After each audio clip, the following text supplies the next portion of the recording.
దివ్యవాణి TV ప్రేక్షకులకు సాయం సమయ శుభాభివందనాలు.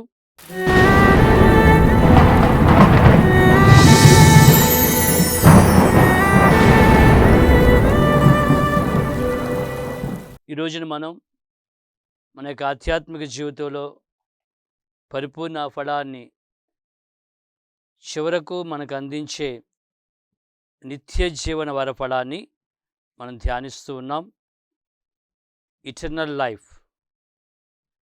ఈ నిత్య జీవం కొరకే మనం ఈ లోకములో అనేకమైనటువంటి శ్రమలను, ఇబ్బందులను, ఆటంకాలని అన్నిటినీ కూడా భరిస్తూ చివరకు భగవంతుడు ఇచ్చేటువంటి తనతో పాటు నిత్యము వసింపగలిగేటువంటి నిత్య జీవం కోసం మనం ఆశపడుతూ ఈ ప్రయాణాన్ని కొనసాగిస్తూ ఉన్నాము. అది ప్రభు ఇచ్చేటువంటి వాగ్దానం, బహుమానం. ది ఇమిటేషన్ ఆఫ్ క్రైస్ట్ అనే ఈ ఆధ్యాత్మిక పుస్తకంలో 3వ భాగం 47వ అధ్యాయంలో 3rd బుక్ 47th చాప్టర్లో నా వాగ్దానము నీకు బలము, నీకు ఊరటను నేనే, the strength and the consolation, నేనే నీకు బలమును ఊరటను దయచేస్తున్నాను. వీటన్నిటికీ పూర్ణఫలంగా నా యందు నిత్య జీవాన్ని నువ్వు పొందుతూ ఉన్నావు. కానీ ఈ లోకంలో వచ్చేటువంటి ఈ యొక్క ఆటంకాలన్నిటినీ కూడా ఒక్కొక్కటి కూడా నువ్వు దాటుకుంటూ వెళ్తూ ఆ నిత్య జీవ కిరీటాన్ని, బహుమానాన్ని నీవు పొందడానికి అడుగులు ముందుకు వేస్తూ వెళ్ళటమే అని మరి రచయిత చక్కగా వివరిస్తూ ఉన్నాడు. 4వ శతాబ్ద కాలంలో రాసినటువంటి ఈ ఆధ్యాత్మిక పుస్తకంలో అప్పుడు ఉన్నటువంటి ఆధ్యాత్మిక పరిస్థితులను బట్టి ఈ రచయిత, ఈ పుణ్యచరిత్రుడు మరి క్రీస్తు అనుచరులు, క్రైస్తవులు తమ యొక్క విశ్వాస జీవితంలో నిత్య జీవ కిరీటం కొరకు, బహుమానం కొరకు ఆశపడి చేస్తున్నటువంటి ప్రయాణానికి ఈ చక్కని ఊరట వాక్యాలు అప్పటి రోజుల్లో చాలా ధైర్యాన్ని ఇచ్చేవి. నా తోటలో నీవు పని చెయ్యు, నేను నీకు బహుమతిని ఇస్తానని ఈ అధ్యాయంలో వివరించబడుతుంది. 47th చాప్టర్లో 3rd బుక్.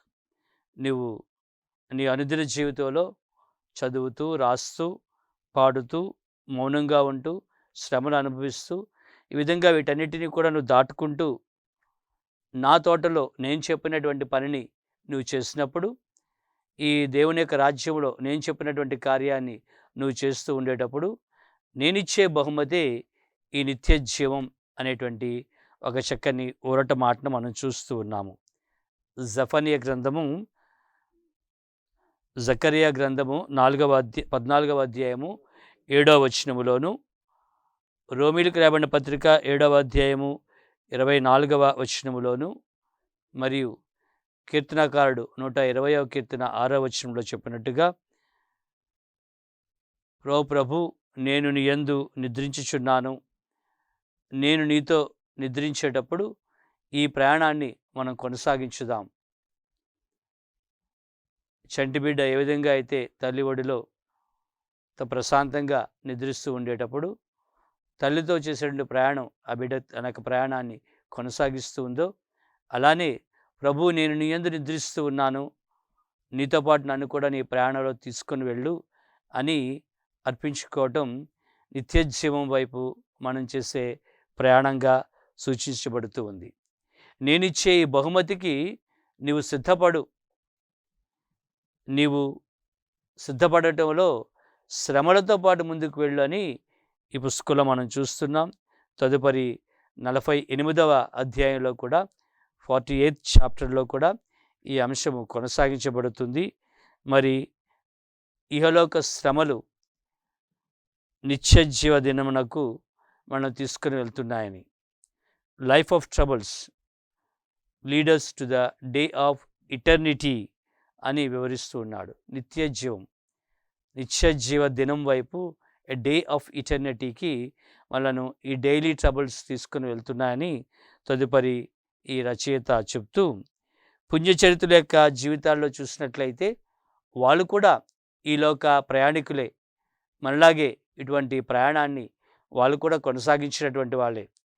వాళ్ళ యొక్క ప్రయాణంలో కూడా అనేక ఒడిదుడుకులు, ఇబ్బందులు, కష్టాలు, శ్రమలు వాళ్ళు ఎదుర్కొంటూ వెళ్ళారు.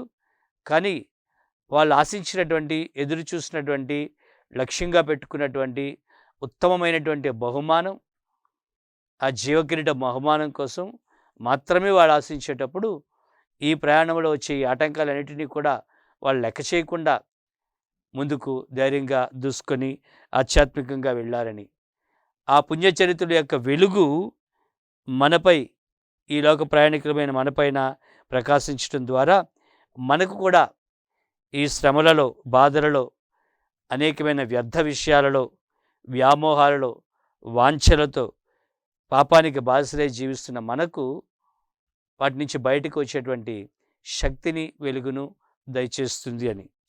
మన యొక్క అనుదిన జీవన శ్రమలలో, బాధలలో మనం సతమతమవుతుండే అనేక వ్యర్థ విషయాలతో, వ్యామోహాలతో, వాంఛలతో పాపానికి బానిసై పోరాడుతూ ఉండేటప్పుడు, జీవిస్తూ ఉండేటప్పుడు నిత్యజీవ బహుమానం, కిరీటం మనకు ఎదురుగా కనబడేటప్పుడు ఈ ప్రాణంలో నుంచి మనం ముందుకు దూసుకెళ్లే తత్వం మనకు కనబడుతుంది.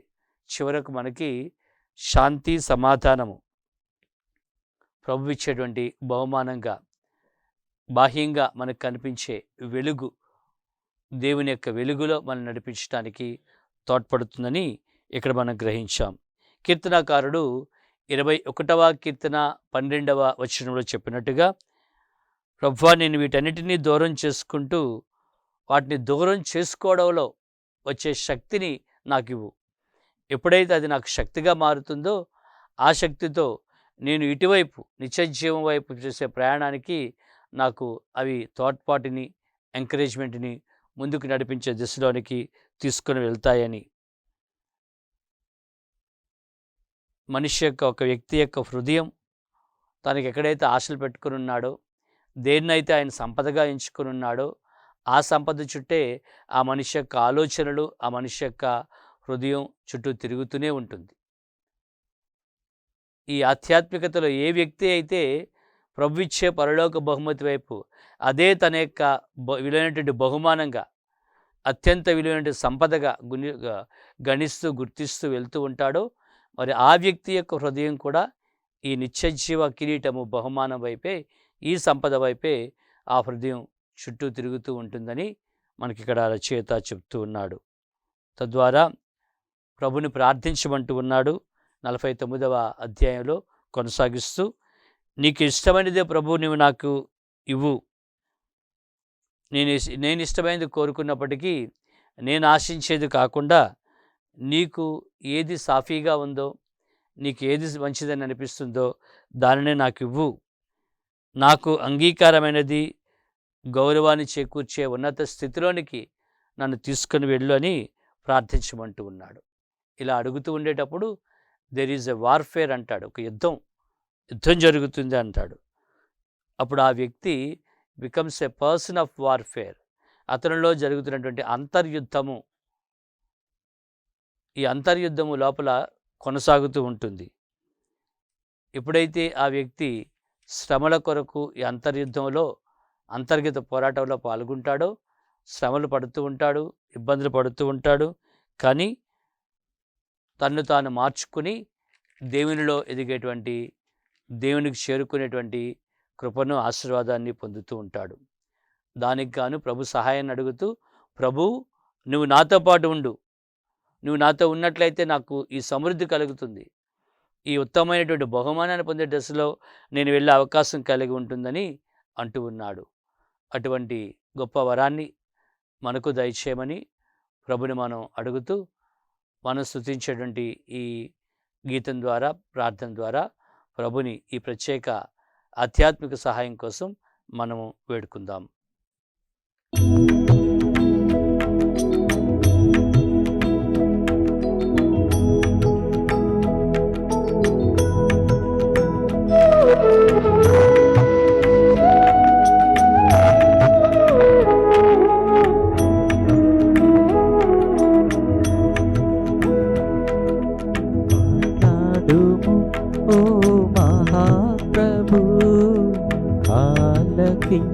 ఆలకించుచున్నాను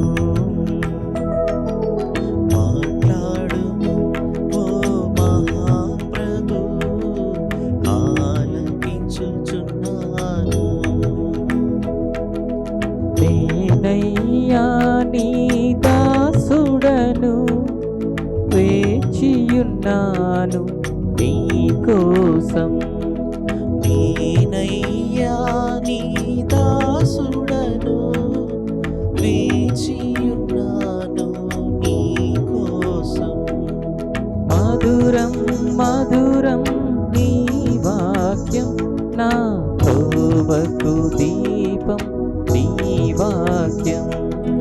మధురం మధురం నీ వాక్యం నా త్రోవకు దీపం నీ వాక్యం.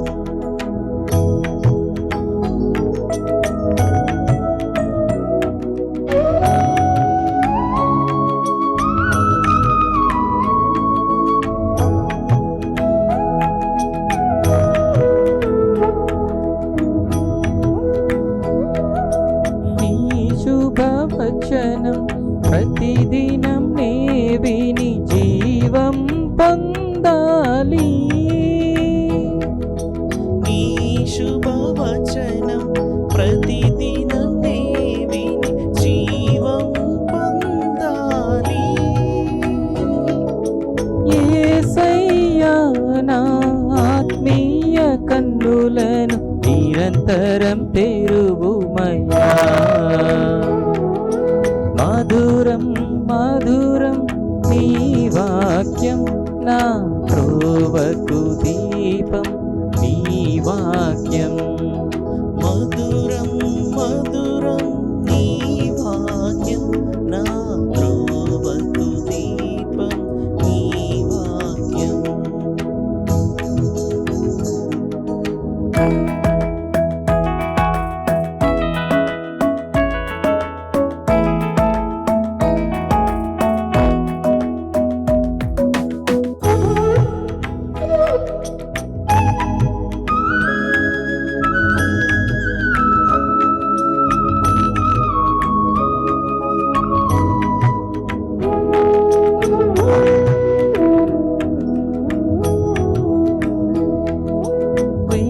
వేదములోని రహస్యములన్నీయు నాకు నేర్పించు. వేదములోని రహస్యములన్నీయు నాకు నేర్పించు. యేసయ్యా నా ఆత్మీయ కన్నులను నిరంతరం తెరువుమయ్యా. మధురం మధురం నీ వాక్యం నా త్రోవకు దీపం నీ వాక్యం. మధురం మధురం నీ వాక్యం నా త్రోవకు దీపం నీ వాక్యం. మాట్లాడుము ఓ మహాప్రభు, ఆలకించుచున్నాను. మాట్లాడుము ఓ మహాప్రభు, ఆలకించుచున్నాను. నేనయ్యా నీ దాసుడను, వేచియున్నాను నీ కోసం. నేనయ్యా నీ దాసుడను, వేచియున్నాను నీ కోసం. మధురం మధురం నీ వాక్యం నా త్రోవకు దీపం నీ వాక్యం. మధురం మధురం నీ వాక్యం నా త్రోవకు దీపం నీ వాక్యం. మధురం మధురం నీ వాక్యం నా త్రోవకు దీపం నీ వాక్యం.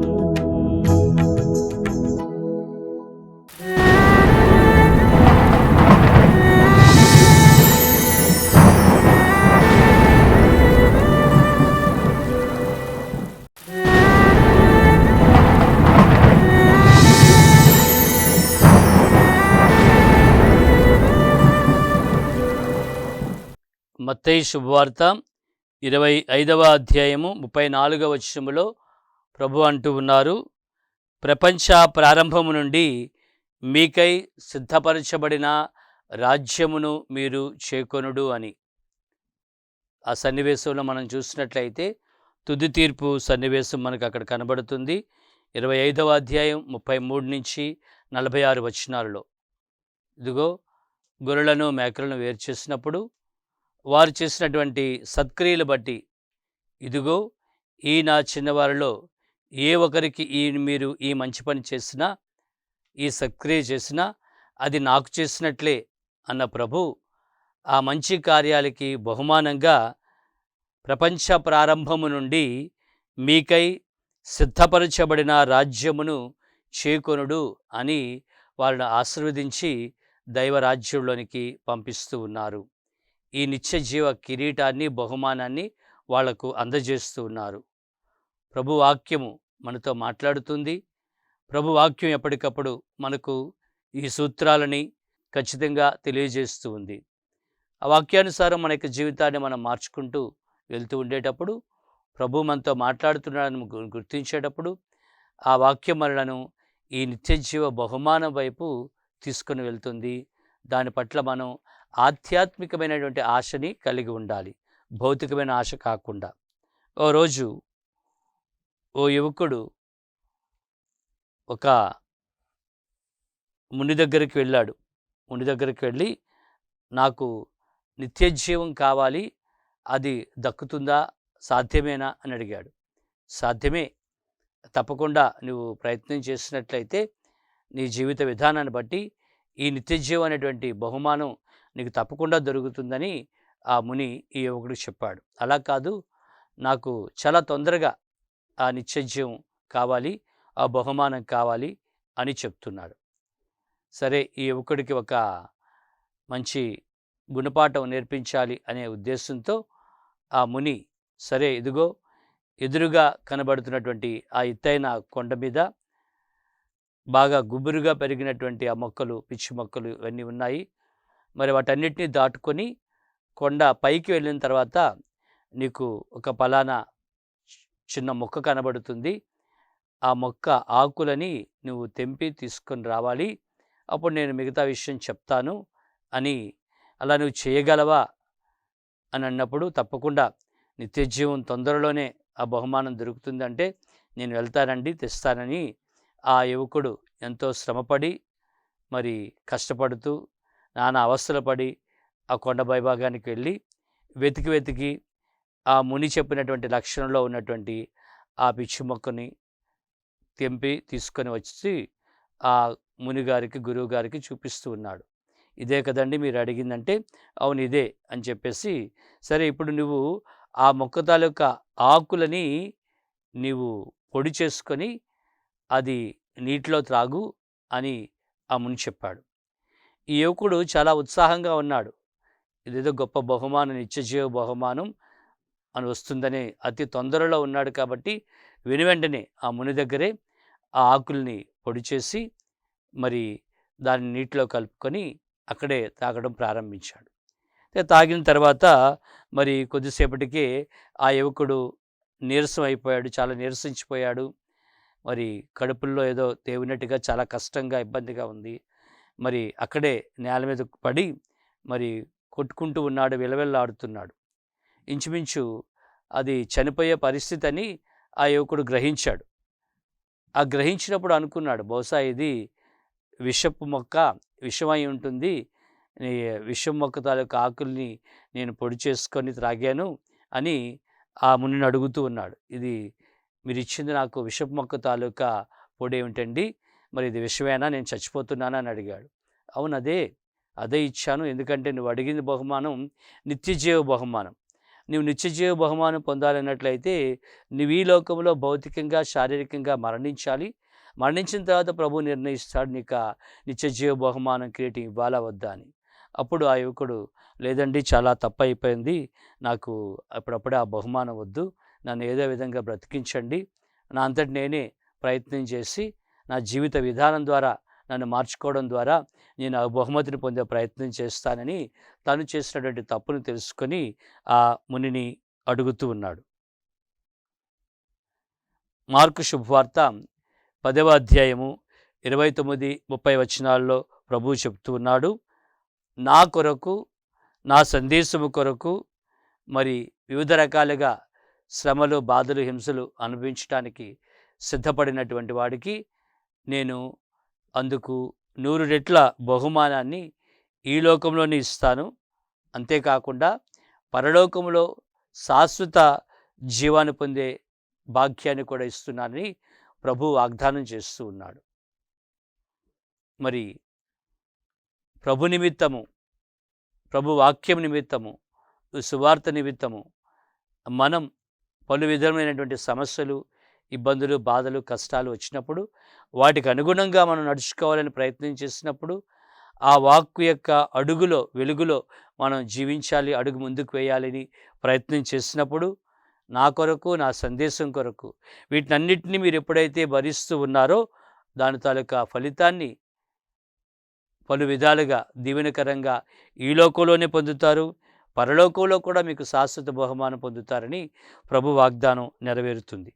అయితే ఆ విధంగా ప్రయత్నం చేసేటప్పుడు మరి మత్తయి సువార్త 18వ అధ్యాయము 8, 9 వచనాల్లో ప్రభు ఇంకొక కఠినమైనటువంటి మాట చెప్తూ ఉన్నాడు. ఒకవేళ నీ కాళ్ళు నీకు పాపకారణమైనట్లయితే నీవు కాళ్ళతో నరకానికి వెళ్ళి, నిత్య నరకాగ్నిలోనికి వెళ్ళి అక్కడ నీవు దహించబేయబడటం కాకుండా నీవు ఆ కాళ్ళను వదులుకున్నట్లయితే మరి అవి లేకుండా కూడా నీవు ఆ నిత్య శిక్షను నువ్వు పోగొట్టుకునేటువంటి మీ దూరం చేసుకునేటువంటి అవకాశం ఏర్పడుతుంది. సో నీ కాళ్ళు చేతులతో ఆరని అగ్నిలో నీవు దహింపబడుట కంటే నీవు అంగహీనుడవై మరి అమరజీవనం పొందడం మేలు. నిత్యజీవనం పొందడానికి నీవు వాటిని వదులుకున్నా సరే శ్రేయస్కరమే అని మత్తయి సువార్త 18వ అధ్యాయము 8, 9 వచనాల్లో చెప్తున్నాడు. ఇక్కడ మనం ఆ వ్యత్యాసాన్ని గుర్తించాలి. అంటే భౌతికంగా వీటిని మనం వదులుకునేటువంటి ప్రయత్నం చేసినప్పుడు ఆధ్యాత్మికంగా ప్రభు ఇచ్చేటువంటి నిత్యజీవ బహుమానాన్ని మనం పొందుతామని మనం ప్రార్థన చేసుకుందాం, ప్రభుని అడుగుదాం. ప్రియ సహోదరి సోదరులారా, మాలో కూడా ఈ యొక్క ఆశని కలిగించండి. ఆశని కలిగించడం మాత్రమే కాకుండా ఈ నిత్య జీవాన్ని పొందడానికి మేము ఒక్కొక్కరము కూడా శ్రమించి, శ్రమలు, అనేక ఇబ్బందులు, మాకు ఆటంకాలు వచ్చినా సరే వాటినన్నింటినీ కూడా అధిగమిస్తూ నీవిచ్చేటువంటి ఉత్తమ బహుమానం ఏ విధంగా అయితే భక్తపరుడు ఎదురు చూస్తూ ఆశించాడో అలానే మేము కూడా దాన్ని పొందడంలో ఉన్నటువంటి సంతోషాన్ని గ్రహించి ముందుకు వెళ్ళేటట్టుగా మాకు దీవించడని అడుగుతూ గలతీయులకు రాయబడిన పత్రిక 6వ అధ్యాయము 8వ వచనంలో చూస్తున్నాము. ఆత్మ అను పొలములో అతడు విత్తనములు చల్లినచో ఆత్మ నుండి ఆయన శాశ్వత జీవితమును ఫలసాయమును పొందును. ఆత్మ అను పొలములో అతడు విత్తనములు చల్లినచో ఆత్మ నుండి ఆయన శాశ్వత జీవమును ఫలసాయమును పొందును. అంటే ఆధ్యాత్మిక జీవితాన్ని జీవించాలనే విత్తనాలు వేసినటువంటి వాడు ఆధ్యాత్మిక ఫలములను, ఆధ్యాత్మిక ఫలముల్లో అన్నిటికంటే మిన్నగా ఈ నిత్యజీవం అనేటువంటి బహుమానాన్ని, శాశ్వత జీవితం అనే బహుమానాన్ని పొందగలమని ఇక్కడ మనం చూస్తున్నాం. ఆ భక్తిని మనలో ప్రేరేపించమని మరి మనం అడుగుతూ ఈ దినాలలో మనం చేసే ప్రయాస ద్వారా మనం ఈ నిత్యజీవన బహుమానాన్ని, కిరీటాన్ని పొందడానికి సరైనటువంటి ఈ పందెములో, పరుగు పందెములో ఉత్తమమైనటువంటి పరుగు పందెం సాధించడానికి తగు కృపను, ఆశీర్వాదాన్ని దయచేయమని ప్రార్థన చేసుకుంటూ ప్రభుని అడుగుదాం. మళ్ళీ రేపటి రోజున కలుసుకుందాం. God bless you.